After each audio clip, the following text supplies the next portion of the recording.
बिस्मिल्लाहिर्रहमानिर्रहीम अस्सलामुअलैकुम बबलू वॉइस में खुश आमदीद। प्यारे दोस्तों, आज का किस्सा बहुत ही फ़नी और सबक आमोज़ होने वाला है, इसलिए वीडियो को कहीं भी स्किप ना करें, पूरा एंड तक देखें ताकि आप पूरा लुत्फ़ उठा सकें। शुरू करते हैं आज का किस्सा, लेकिन उससे पहले आप दोस्तों से गुजारिश है हमारे चैनल को सब्सक्राइब करके साथ मौजूद घंटी के बटन को दबा दें।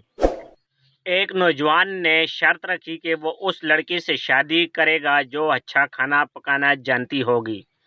आखिर उसके चचा ने हिम्मत की और उसको अपनी बेटी से शादी की पेशकश कर दी।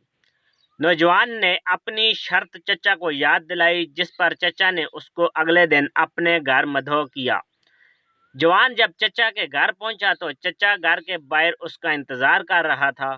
वो उसे सीधा मवेशियों के बाड़े में ले गया और खूब मोटा ताज़ा पला हुआ मेंढा उसको दिखाकर कहा कि बेटा जी, ज़रा इसको ज़बह करके गोश्त बना के लाओ ताकि तेरे मुस्तकबिल की दुल्हन इसको तेरे सामने ही पकाकर हमें खिलाए।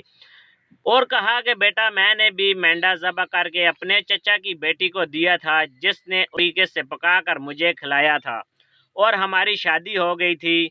नौजवान का रंग पीला पड़ गया।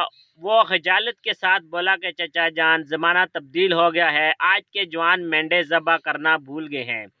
आहिस्ता बोलो बेटा, अल्लाह का डाला हुआ पर्दा मत फाड़ो, अल्लाह तेरे पर्दे को कायम रखे। वाकई ज़माना तब्दील हो गया है, अब लड़के मेंढा ज़बह करना भूल गए हैं और लड़कियां खाने पकाना भूल गई हैं।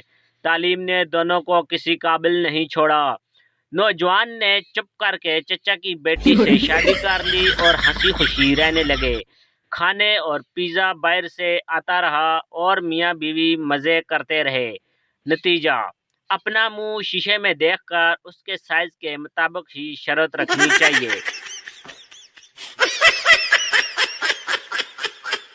उम्मीद करता हूँ आपको आज का किस्सा पसंद आया होगा। कमेंट्स बॉक्स में अपनी राय से ज़रूर आगाह करें। मज़ीद मज़ेदार हंसी कैकों से भरपूर वीडियो हासिल करने के लिए हमारे चैनल को सब्सक्राइब करके साथ मौजूद घंटी के बटन को लाजमी दबाएं। Thanks for watching. अल्लाह हाफिज़।